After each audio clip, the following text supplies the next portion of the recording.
अपना प्रवेश पाठ्यक्रम पूरा कर लेता है और स्काउट मास्टर को अपने कार्यों से संतुष्ट कर देता है तो उसे दीक्षा प्रदान की जाती है। और दीक्षा के अवसर पर प्रत्येक स्काउट को ये प्रतिज्ञा लेनी होती है। प्रतिज्ञा लेते समय हम स्काउट चिन्ह बनाते हैं और प्रतिज्ञा को इस प्रकार दोहराते हैं। मैं मर्यादापूर्वक प्रतिज्ञा करता हूँ कि मैं यथाशक्ति ईश्वर और अपने देश के प्रति अपने कर्तव्य का पालन करूँगा, दूसरों की सहायता करूँगा और स्काउट नियम का पालन करूँगा। अंग्रेजी में हमें इस प्रकार कहते हैं scout promise, on my honour I promise that I will do my best to do my duty to God and my country, to help other people and to be obey the scout law. प्रतिज्ञा के एक एक शब्द को देखें तो उस एक एक शब्द का अपना बहुत महत्व है। हम शुरू करते हैं मैं शब्द से। यहाँ पर मैं शब्द का जो चयन किया गया वहाँ पर हम नहीं कहा गया है। मैं का मतलब है व्यक्तिगत, अगर हम है तो समूह है और समूह से किसी चीज़ के अनुपालन की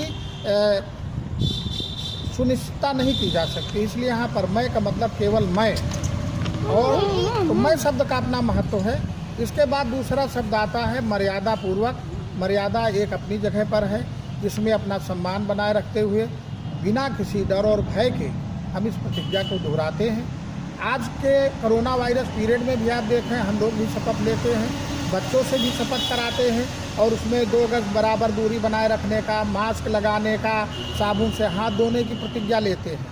लेकिन उसमें मर्यादा नहीं है, ये एक बंधन है, अनिवार्यता है। आप ऐसा नहीं करते हो तो आपको दंड भी मिल सकता है। लेकिन स्काउटिंग की प्रतिज्ञा का अपना एक अलग मर्यादा है। दूसरा शब्द आता है प्रतिज्ञा। प्रतिज्ञा के बारे में मैंने पहले कहा कि एक वचन है, एक प्रण है, एक संकल्प है जिसको हम उसको जीवन पर्यंत पूरा करेंगे। अगला शब्द आता है यथाशक्ति। यथाशक्ति का भी अपना बहुत महत्वपूर्ण है। हम शपथ तो लेते हैं अनुपालन करने की, लेकिन हम कितना उसका अनुपालन कर सकते हैं जितनी हमारे अंदर क्षमता है। एक स्काउट से अगर हम किसी ऐसे कार्य की अपेक्षा करें जो उसकी सहन शक्ति के बाहर है तो कैसे कर पाएगा। इसलिए वो उतने अनुपालन करेगा जितने उसकी अंदर क्षमता है। इसीलिए यथाशक्ति शब्द जो है वो बहुत ही चुन करके इसमें रखा गया। इसके बाद हम आते हैं अपने ईश्वर और धर्म के प्रति। कोई भी ऐसा व्यक्ति नहीं है जो ईश्वर में या धर्म पे आस्था न रखता हो। एक आदि शक्ति है जिसने हमें इस मनुष्य जीवन में मनुष्य जीवन प्रदान किया है, तो उसके द्वारा दी गई नियामत को हम उपभोग करते हैं। इसलिए उसके प्रति हमें निष्ठावान होना है, उसके प्रति हमें आस्था रखनी है। अगर हम ईश्वर को नहीं मानते हैं तो किसी न किसी धर्म पर विश्वास करते हैं तो उसके प्रति जो हमारा कर्तव्य है उसे हम पालन करने की हम प्रतिज्ञा लेते हैं। उसके बाद आता है अपना देश। तो हमारा वैसे तो स्काउट गाइड में विश्व बंधुत्व की भावना है, सारे विश्व में रहने वाले प्राणी सब भाई बहन हैं। लेकिन जब आती है अपने की तो हम सबसे पहले हमारा अपना देश, तो हम अपने देश के प्रति हमारी जो ड्यूटी है पहले हम उसका निर्वहन करेंगे, फिर हम विश्व बंधुत्व की भावना पे जाएंगे।